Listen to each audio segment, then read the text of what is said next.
எல்லா கட்சிக்காரங்களையும் ஏன் கூப்பிடுறாரு தெரியுமா? ஏன் கூப்பிடுறாரு? ஆ?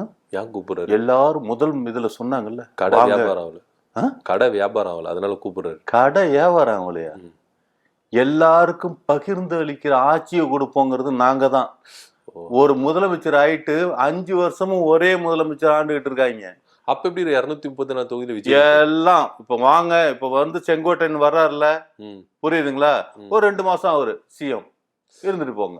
அவங்க வாழ்நாள்ல சிஎம் ஆனாங்களா? இத்தனை வருஷத்தோட அனுபவம் அப்படி இப்படிங்கிறாங்க. ஏன்னா புரியுதுங்களா? அவங்களுக்கு ஒரு சிஎம் போஸ்ட் எவனாவது எந்த கட்சிக்காக அவங்க வாழ வச்ச கட்சியெல்லாம் சொல்லி இது பண்றாங்களா? அந்த கட்சியிலேயாவது கொடுத்தானுங்களா? சேர்ந்துருவாரா செங்கோட்டையன்? எது? செங்கோட்டையன் சேர்ந்துருவாரா? வர்றேன்னு சொல்லியிருக்காருங்க.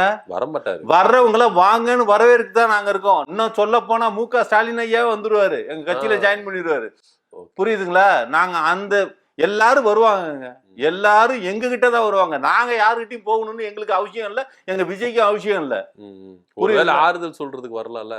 2026ல தோத்துட்ட பிறகு சோர்ந்து போய் உட்கார இருப்பாரு. அப்ப ஆறுதல் சொல்ல வரலாம்ல. ஆறுதல் சொல்ல வருவாரு? இல்ல, எல்லாரும் வருவாங்க. நீங்க ஏங்க வெற்றி கல்ப்புல இருக்கிற எங்களை வந்து மாலை போட்டு என்னங்க என்ன பேசுறீங்க? ஆறுதல்னா என்ன? தோத்து போயிட்டு உக்காந்துருந்தா ஆறுதல் சொல்றது யாருன்னா வரணும்ல சார், அதுக்காக சொன்னேன். நீங்க ரொம்ப நக்கலா கேள்வி இல்ல, நான் கேட்கல.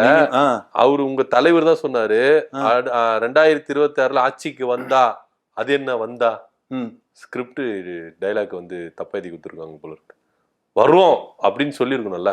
வந்தா வரல என்ன ஒரு விஷயம் தெரியுமா? இப்ப உங்களுக்கு முதலமைச்சர், இப்ப நடப்பு முதலமைச்சர் உங்களுக்கு யாரு? மு.க. ஸ்டாலின். அது உங்களுக்கு.